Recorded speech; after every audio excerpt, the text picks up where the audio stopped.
సింగయ్య మృతి కేసులో పోలీసులు మాజీ సీఎం జగన్ ను A2గా చేర్చారు.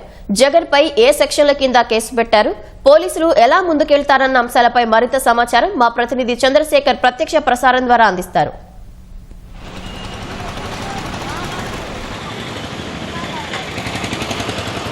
ధన్యవాదాలు పవిత్ర. జగన్మోహన్ రెడ్డి పెంటపాల పర్యటన సందర్భంగా ఆయన వాహనం కింద సింగయ్య అనేటువంటి వైసీపీ కార్యకర్త పడి మృతి చెందినటువంటి వ్యవహారం అయితే రాష్ట్ర వ్యాప్తంగా తీవ్ర చర్చకు దారితీసింది. ఈ వ్యవహారంలో దీన్ని కేవలం ఒక ప్రమాదంగా మాత్రమే వైసీపీ నేతలు చెప్తున్నప్పటికీ ప్రమాదం కాదు, ఇందులో అంతకు మించినటువంటి అంతులేని నిర్లక్ష్యం కావచ్చు, నిషేధాజ్ఞలు ఉల్లంఘించడం కావచ్చు, ఇవన్నీ కూడా దాగి ఉన్నాయి. పోలీసులు చెప్పినటువంటి అంశాలను వేటిని కూడా పాటించకుండా వాళ్ళు ఇచ్చినటువంటి అనుమతులన్నింటినీ కూడా పట్టించుకోకుండా వాటిని ఉల్లంఘిస్తూ, నిషేధాజ్ఞలు ఉల్లంఘిస్తూ, ప్రజాజీవనానికి ఆటంకం కలిగిస్తూ భారీ ర్యాలీలు నిర్వహించడం, జన సమీకరణ చేయడం, నిర్లక్ష్యంగా వాహనాలను ముందుకు తీసుకెళ్లడం, ఇలాంటి ఎన్నో అంశాలు కూడా ఇందులో దాగి ఉన్నాయని చెప్పేసి న్యాయ నిపుణులు చెప్తున్నారు. మొత్తం ఈ కేసుకు సంబంధించి ఒకసారి చూస్తే ఆ రోజున జగన్మోహన్ రెడ్డి రెంటపాల పర్యటనకు వెళ్తున్న సమయంలో పత్తిపాడు నియోజకవర్గం పరిధిలో ఏటుకూరు బైపాస్ వద్ద కూడా ఆ పత్తిపాడు నియోజకవర్గానికి చెందినటువంటి కార్యకర్తలను, వైసీపీ కార్యకర్తలను భారీగా సమీకరించారు. దీనికి సంబంధించి ముందుగానే వైసీపీ కేంద్ర కార్యాలయం నుంచి పత్తిపాడు నియోజకవర్గ ఇన్ఛార్జి బల్సాని కిరణ్ కుమార్కు ఆదేశాలు వెళ్ళాయి. ఆయన నుంచి వైసీపీ కార్యకర్తలు అన్ని గ్రామాల్లో నుంచి కూడా కార్యకర్తల్ని భారీగా అక్కడికి తరలించారు. హైవే వద్దకు జగన్మోహన్ రెడ్డికి స్వాగతం పలికేందుకు.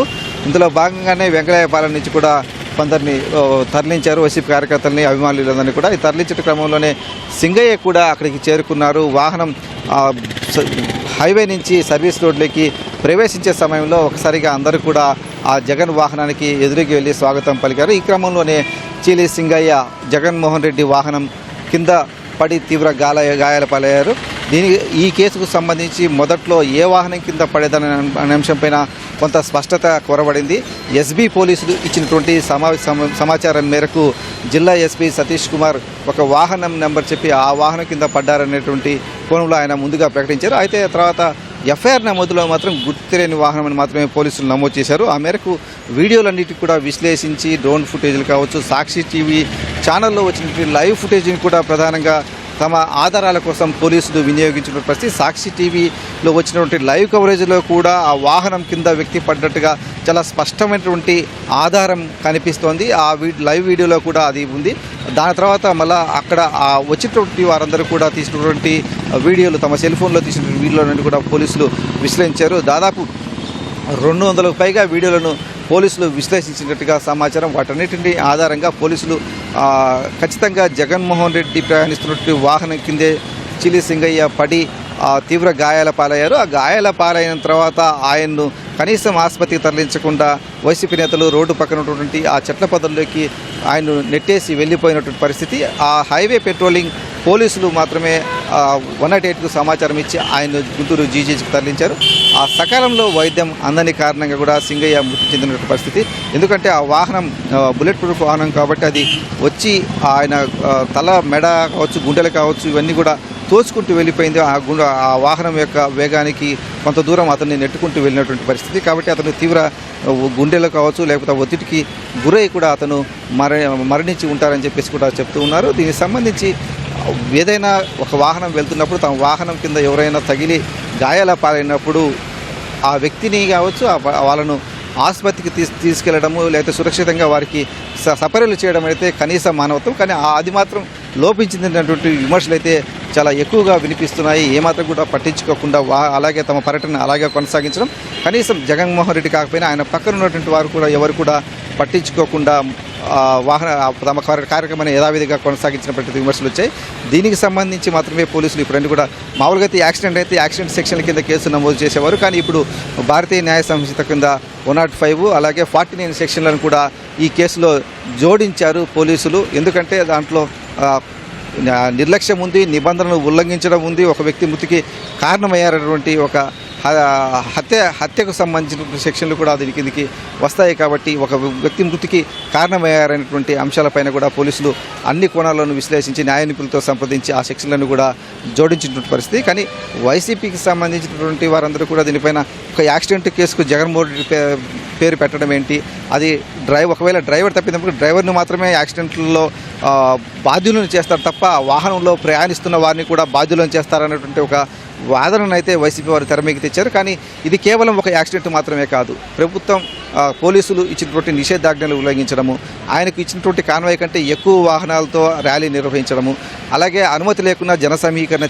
చేపట్టడము, ఆ జన సమీకరణ చేపట్టినప్పటికీ సరైనటువంటి జాగ్రత్త తీసుకోకపోవడము, వచ్చినటువంటి వ్యక్తి వాహనం కింద పడినప్పుడు అతన్ని పక్కకు తీసి అతన్ని మళ్ళీ సురక్షితంగా ఆసుపత్రికి తరలించి అతన్ని బతికించేటువంటి ప్రయత్నాలు ఏమీ కూడా వాళ్ళ వైపు నుంచి చేయలేదు. కాబట్టి ఇవన్నీ కూడా తీవ్ర నిర్లక్ష్యం, ఉదాసీనత, ఇవన్నీ కూడా అన్ని కోణాలు కూడా ఇందులో దాగి ఉన్నాయి. కాబట్టి BNS 105 అలాగే 49 సెక్షన్లను ఈ కేసులో పోలీసులు జోడించినట్టుగా చాలా స్పష్టంగా వారు చెబుతూ ఉన్నారు. దీనికి సంబంధించి A1గా ఆ డ్రైవర్ రమణారెడ్డి, A2గా వైఎస్ జగన్మోహన్ రెడ్డిని పేరు చేర్చారు. అలాగే ఆయన PA కావచ్చు, లేకపోతే ఆ వాహనంలో ఉన్నటువంటి మాజీ ఎంపీ YV సుబ్బారెడ్డి, అలాగే మాజీ మంత్రులు పేర్ని నాని, విడుదల రజని, మొత్తం 6 మందిని ఈ కేసులో పోలీసులు చేర్చారు A6 వరకు.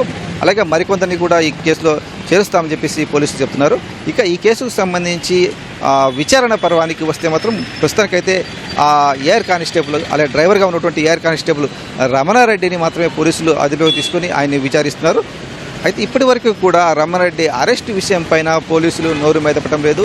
నిన్న జిల్లా SP Satish Kumar press meet పెట్టి వివరాలు వెల్లడించినప్పటికీ కానిస్టేబుల్ అదే డ్రైవర్గా ఉన్నటువంటి ఎయిర్ కానిస్టేబుల్ అరెస్ట్ విషయం పైన మాత్రం ఎలాంటి ప్రకటన కూడా ఆయన చెప్పలేదు. మీడియా వాళ్ళు అడిగినప్పటికీ కూడా ఆ సమాధానం దాటవేసినటువంటి పరిస్థితి ఉంది. అంటే ఈ కేసులో పోలీసుల విచారణ ఎలా ముందుకు సాగుతుందనే అంశాలపైన కూడా కొంత సందిగ్ధత, కొంత గోప్యత అయితే మనకు గోప్యత అయితే ఉన్నట్టుగా అయితే అర్థమవుతోంది.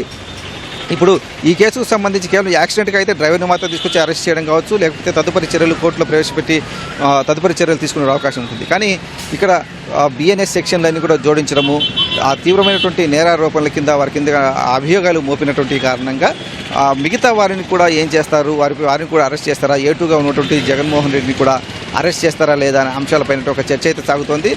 పోలీసుల వైపు నుంచి మాత్రం ఇంకా దీనికి ఒక స్పష్టత అయితే రానటువంటి పరిస్థితి. రమణారెడ్డిని మామూలుగా అయితే నిన్న ఉదయం తాడేపల్లిలో ఆయన్ను అదుపులోకి తీసుకున్నట్టుగా తెలుస్తోంది. ఆయన్ను మామూలుగా అయితే నల్లపాడు పోలీస్ స్టేషన్ పరిధిలో ఈ కేసు నమోదైంది కాబట్టి అక్కడ ఉంచి విచారించాల్సి ఉంటుంది. కానీ నల్లపాడు పోలీస్ స్టేషన్కి ఆయన తీసుకురాలేదు.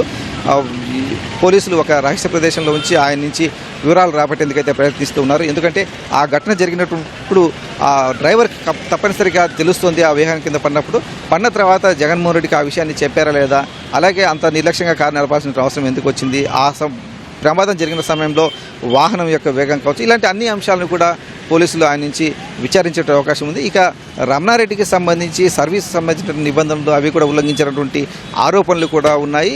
ఆయన APSP నుంచి AR విభాగానికి ఒక 5-6 సంవత్సరాల క్రితం దాన్ని మార్చుకున్నారు. ఆ విషయాన్ని కూడా స్పష్టంగా పోలీస్ శాఖకు తెలియజేయని పరిస్థితి. అక్కడ అతను AR విభాగానికి మార్చినప్పటికీ ఒంగోలు SP కార్యాలయంలో దానికి సంబంధించి నమోదు చేయించుకోవడం, అలాగే ఒక డ్రైవర్గా ఏదైనా VIPకి సంబంధించి డ్రైవర్గా పనిచేయాలంటే పోలీస్ శాఖలు దానికి సంబంధించి ప్రత్యేక విభాగంలో కూడా తన పేరు నమోదు చేసుకోవాల్సి ఉంటుంది. రమణారెడ్డి ఆ పని కూడా చేయలేదు. ఆ పని కూడా చేయకుండా VIPకి సంబంధించినటువంటి వాహన కాన్వాయ్లో డ్రైవర్గా ఉన్నారు. ఇవన్నీ కూడా శాఖపరమైన చర్యలకు కూడా రమణారెడ్డి పైన ఆస్కారం ఏర్పడుతుందని చెప్పేసి పోలీస్ శాఖ వర్గాలు అయితే చెబుతున్నాయి. కెమెరామెన్ అలీతో పూర్ణ చంద్రశేఖర్, ETV న్యూస్, గుంటూరు.